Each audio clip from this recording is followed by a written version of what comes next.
Tell me what happened today. Well, we released our report, and this is 4 pages of a 74-page report, but there is a little QR code here, and everybody has this so they can look up the report, get it online, download it, print it if they like. And we're thrilled with the report because it was really funded by the business community in Niagara Falls, not the government, and the participants were the business community, the tourism and hospitality sector, restaurateurs, hoteliers, and people that run attractions. So the results may be a little obvious, at least to me. If we don't put heads in beds in the winter, people don't work year-round. If you don't work year-round, you can't support a family. I think a report that says that actually will help us think about winter. We got to think about winter every time we talk about doing something in Niagara Falls. The introduction of this report has, at least from the executive office, been eagerly anticipated. Very early on in the time that I came to City Hall, I had the opportunity to sit with researchers. And I have to tell you that in reviewing draft documents, this is a very comprehensive, well-researched document. It hits all the points, and it brings together a number of things that I think many people in this room know to be accurate, and now we finally have a document that concisely places in one particular location all of the things that we need to make Niagara Falls a year-round destination. I think what is most appreciative from city government's perspective is that the approach of the researchers in this report really reflects the desire that my administration has had to attack poverty, to work on improving economic conditions. And that's what this report does when it talks about the kinds of development that are necessary to make the city a year-round destination. But throughout the spring and the summer, my wife and I would go to the state park each weekend. And my purpose for going, wasn't just to catch some sun, but it was really to see. I wanted to see, couldn't see much in 2020, but I wanted to see this year, who comes here? Who comes here? And as I stood there with my wife, we saw families. Yes, we saw some young couples, we saw some senior couples, we mostly saw families. And that's when it hit me that more than anything else, we need to have places for these families to be entertained.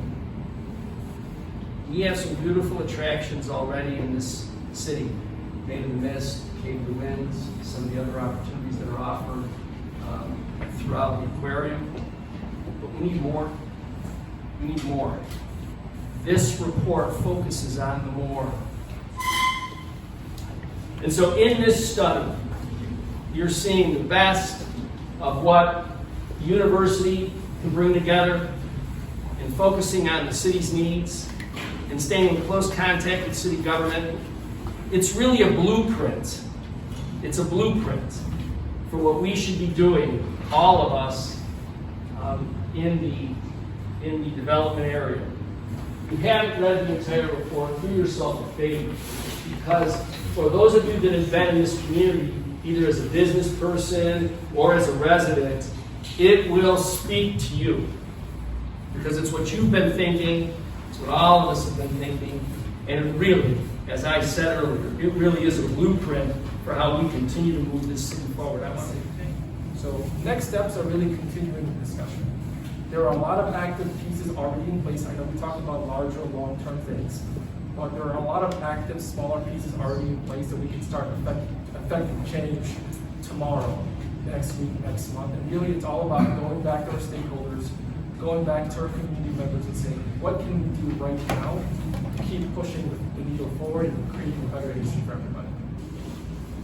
There's a lot of reference in the report, and the mayor referenced this as well, that we need to have a sort of anchor into the city of Niagara Falls that provides year-round and seasonal entertainment. The Aquarium certainly has strived to position itself as that anchor, but we can't be the only ones. It's a really big ship, and we can't be the only ones with the anchor at the bottom. So we hope that in the coming years, we'll see other partners join us, become part of really establishing a year-round seasonality for the city of Niagara Falls. We certainly have seen the benefits from creating year-round employment opportunities, full-time, good-paying jobs that draw people in from out of country, out of state, and then they're seeded into the community here and participating economically in a variety of different ways. We certainly feel that the success we've seen from making improvements and investments into our facility are proof that it actually does work. 5-6 years ago, if you walked into the aquarium, it looked very dark. It smelled like the 60s. There was wood paneling everywhere. And we made some pretty hefty investments, about $10 million, to drive and improve that product.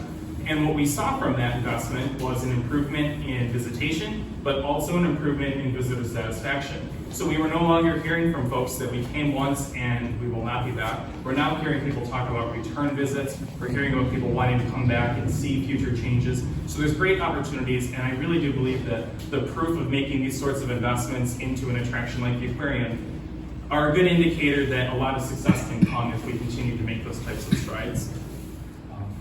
These are committed groups of colleges and the faculty, and I thank the faculty who are here today and all who have worked on this.